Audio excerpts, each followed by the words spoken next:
So Brooke jumping on her head. Like Wendy was saying. yeah.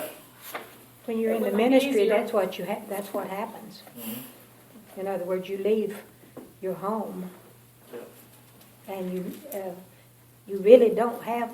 For an example, me, I don't have what I could say to go back home. I don't have a home. That's what I think of as Bob. He kept saying, he feels, he was called to go. And we were thinking, how could they go? Robin leaving her mom, her dad was sick at the time, and they said they just felt God was calling them. And it's hard for us who are not, ministers' wives or family to understand that calling. It's definitely unique and it's unexplainable. It's something that you can never fully say that this is why I know it's a call. You just can't. It's when I was called to come to North Carolina, I'd never stepped foot in North Carolina. I didn't know anything about the state of North Carolina. I didn't know how flat it was. I had never, it's flat. I'm Ohio, man. You on all kinds of hills down here. Don't forget the Holy Family. Oh, you found out that's right. It does. It has awesome people, greatest food I've ever had in my life. But I've never seen the ocean a day of my life until the first day I came down here. Yeah, Wow. never seen it. It was amazing because it was the biggest thing I'd ever seen in my entire life. I had to jump in that thing the first time I saw it, but I never knew what saltwater tasted like until I drank a whole bunch of it. I realized you never drink saltwater. But that's what it was. But for me, it was like I was fighting it the whole way. Cause I was like, I'm not going to go into ministry. I don't care what you say. But it was a ton of people saying that we see that you need to go into it. You need to do this. And I thought it was just a whole bunch of people just being stupid. And I said, I ain't going to do it. My intentions were 3 different things. I was either going to be a carpenter, an electrical engineer, or I was going to be a brick mason. I know, they were all kinds of weird. I know, they had nothing to relate to each other at all. But that's what I was going to do with my life. And then God said, no, here's what you're going to do. And so I said, all right, God. And I was specific. I said, God, if that's how you're going to do it, then you got to make sure that this school accepts my application and that's where you want me to go. I applied 2 weeks before school was supposed to start. They accepted my application, overlooked the SAT, because I never took the SAT. So they said this was a requirement they needed, but they decided, no, we're going to overlook it. And then all of a sudden, loans, grants, and money from folks all of a sudden just flooding in. I said, fine. I'll go. And so after about the 4th break. yeah, exactly. So I said, all right, I'll go. And that's what happened. And then, I look back and I think, I don't really consider Ohio my home anymore. Once you leave, you don't. You don't have a home. Exactly. Or just like Robin. She grew up in North Florida, but that's not home. Good. James, very good. That means you can forget the Cincinnati bagels. You can forget me. How did you decide that you were going to be a carpenter or brick mason? Tell him that, Don. He needs to Well, hear that, man. my dad was big into That won't do electrical no good, stuff huh? and mechanics and all that kind of stuff. He could fix anything you could name. And I helped my dad rewire the whole house and electrical circuits and boards and you name it. I was doing all that stuff. And I said, well, maybe that's something I might want to enjoy doing with my life. But God said I had all that stuff. God had other plans. Well, I feel like at times I feel like I was called to teach children because I always wanted to be a school teacher when I was young, and for some reason I didn't do it. And then when Michael started, I kept a little girl next door for 3 years, and when Michael started school, he was always such a mama's boy. I volunteered. The whole time he was in kindergarten, I volunteered, and everybody kept saying, "You're here all the time. Why don't you get paid for it? Go to school for a week to be a sub." So I did, and I did it for 6 years.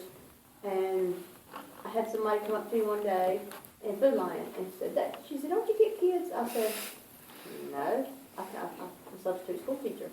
"Well, I thought you kept kids." Her daughter, Heather, she said, "Heather's fixing to have her baby soon, and she needs somebody to keep them." I said, "Well, I wish I could help her, but that's not what I do." And the very next week, I had somebody else ask me about keeping children. I said, "That's not what I do." And then the more I thought about it, I thought, is this what I'm meant to do? So, yeah, I said, I thought about it and I prayed about it, and then I got thinking about who, when I was a substitute in pre-K for 5 months while the teacher was out having foot surgery. I was there during Christmas and I was there during Easter. And, you know, you're not supposed to talk about Jesus in school. Well, in that class of 18 children, 2 children knew the reason we celebrate Christmas. Well, by the time Christmas got here, they all knew, but I mean. But I thought, you know, I can keep kids in my home. I can teach them about Jesus all I want to. You know. And right now, little boy, she keeps quiet. We'll be singing Jesus Loves Me. When he gets to the part, we are weak, and he'll say, and he is strong, like that, you know. And they say the blessing and things like that, you know. And we can do that. But at school, even though, you know, I wasn't supposed to do it. So I feel like I was called. And when the first time Marshall came to me and asked me about teaching Sunday school, I thought, there's no way I can do that. He said, well, just think about it and pray about it. You know?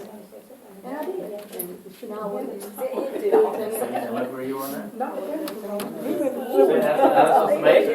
man upstairs. That's the thing. When you're willing to go with God's plan, it's amazing how things begin to unfold and how things begin to be revealed to you that this was God's design and His planning.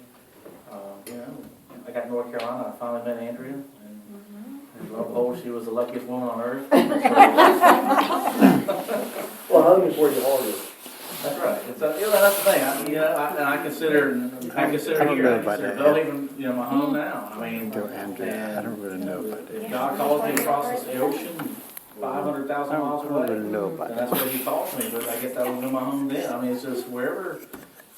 It's this idea that where God calls you, it's an unexplainable thing. And so when Rebecca, when she used those 3 words, "I will go," she was willing to answer the call that she believed at that very moment was what God had in store for her life. And so, and I'm sure she had all kinds of fears. She had doubts and questions and all kinds of stuff. I mean, again, she's going to a whole different area where she didn't know anything about and marrying up to some dude she didn't know who he was.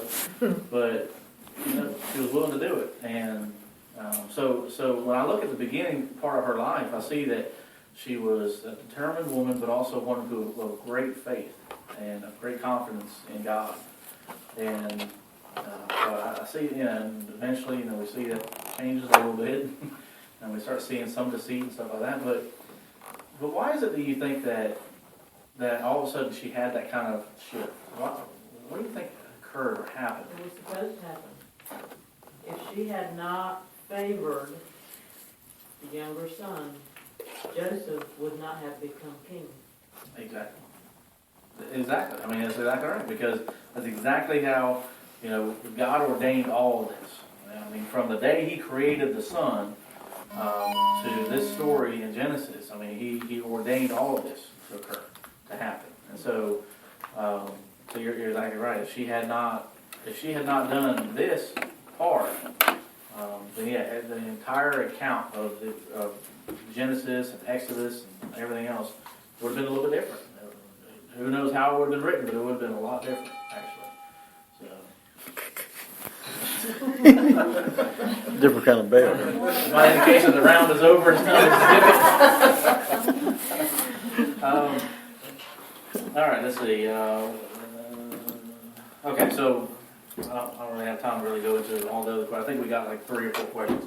But basically, what we saw is really God's ordained plan and His action through Rachel and through Esau, through Jacob. We see it all flowing and working together. But we saw at the very beginning where Rachel, she had to be willing to have that faith in her God, and be willing to say, you know what, God, I'm going to answer your call. I'm going to be willing to go. And that's the same thing we got to be willing to do is be able to answer the call. Again, there's times where He's going to call you to do something that you may try to figure out why in the world would He ever remotely try to get me to do this. But if we're willing to have a little bit of courage, we're willing to go, and it's amazing what He can accomplish and what He can do. So if you feel like God's trying to call you somewhere and try to do something, stop fighting.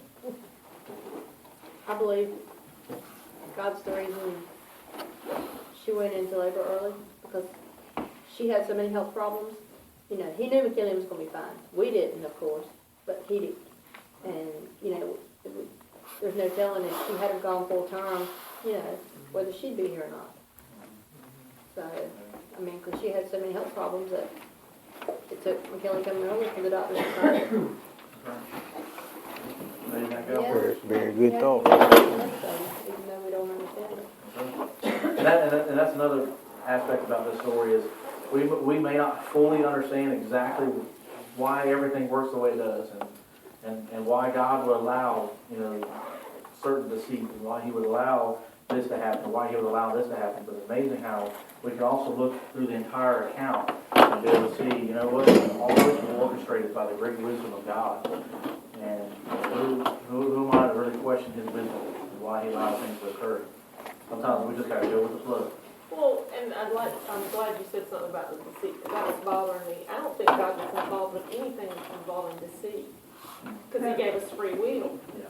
I really think he might have, you know, we make stupid decisions, but he might have turned it, the outcome, to something better, what he wanted to happen. Exactly. Because I don't think he would have, if he wanted Joseph to be king, he would have made him king. I don't think he would have done it in a deceitful way, had he controlled everyone. But he doesn't. He gives us free will, and that's where the trouble's going. Right. Yeah. I mean, it's what I'm, you know, I just Well, don't think. that's exactly right. It's a great point because he can use every situation for the good, and that's what he did. I mean, you realize that because of this, we have the account of Joseph, and so because of that, you know, even in the midst of this, and you know, this wasn't necessarily possibly the way it should have gone down, but because they were willing to be deceitful and all that kind of stuff, we have the account of Joseph, because if it wasn't for that, if it wasn't for Jacob rising up in his family, and then being just like, you know, it was portrayed in him, that he wouldn't act the way he did towards Joseph, and if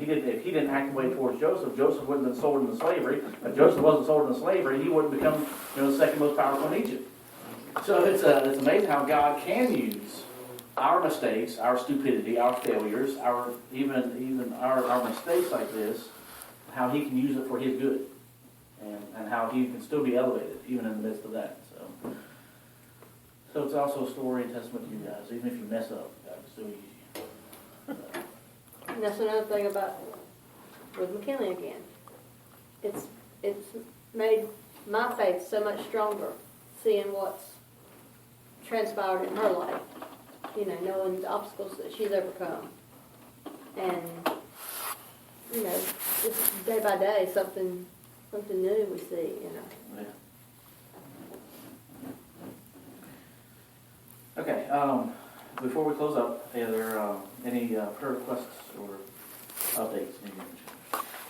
My friend that I graduated with has been in Greenville about 2 weeks with her brain cancer, and found out first of the week she's got a staph infection in her brain. And she's also got shingles. And I found out, I was going to go see her tomorrow, Friday, and found out today she can't have visitors. What's her name? Barbara Rogerson. I think she's on the prayer list. I've always heard you say your friend. I never have heard her name. Barbara I don't Rogerson. think she's on it. Barbara Rogerson. And Shannon Cutica's boyfriend's brother got killed yesterday. I don't know their last name, don't know her boyfriend's name. DJ. His name's DJ, but I don't know his brother's name. Oh, I thought DJ was the one that got killed. Shannon's boyfriend. Yeah, that's his name. He must, or the brother, DJ must live close somewhere around, because he comes to church with her all the time. Her boyfriend. One of the district courts was hearing a case today trying to overturn one of the state Supreme Court decisions, trying to make it illegal for county commissioners to have prayer before their meeting. Yeah, or the ACU. So I have her. I wish I had How that I talked to Steve Pascal today, and we were going to go visit, and he said, well, PCS has got him busy. He's working on the computer. He said he's doing great. They found out he was doing a lot better, so they gave him some work to do. Hey, Lord. And he said his plan And the on Rogers church on there. service. And the Rogers on that. I think I Ain't remember. ain't on there.